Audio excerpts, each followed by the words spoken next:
Espanya està tocada i l'independentisme ho ha d'aprofitar. La seva capital ha estat durament castigada pel virus, al igual que ha passat amb la ciutat de la Llombardia, Bèrgam. Totes dues són ciutats europees i personalment em sap exactament de greu igual per l'una que per l'altra.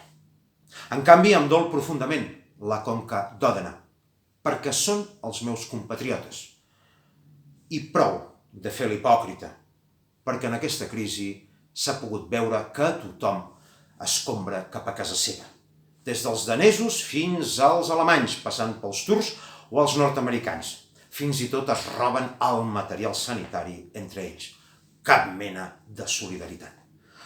Per això, de la mateixa manera que la Xina o Rússia aprofitaran una possible debilitat dels Estats Units per beneficiar els seus interessos després d'aquesta crisi, nosaltres hem de fer exactament el mateix amb Espanya, ara que està pidolant ajuda als seus socis del nord per poder pagar les conseqüències de la pandèmia. Quedaran arruïnats i no podem deixar passar aquesta oportunitat. Estaran mesos o anys per apaivagar els efectes de la crisi. I ara tenen el seu exèrcit, la seva policia o la seva guàrdia civil per controlar els efectes del coronavirus. I que, esclar, cap dels seus membres vindrà al port de Barcelona per allotjar-se en un vaixell. Se'ns presenta una oportunitat d'or. I ara més que mai cal recordar aquella frase de Sun Tzu a l'art de la guerra. Cansa els enemics mantenint-los ocupats i no deixant-los respirar.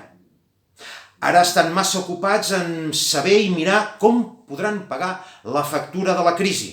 Doncs ara també és el moment d'ofegar-los per tal de trencar amb ells, sense miraments, exactament com ells sempre han fet amb nosaltres.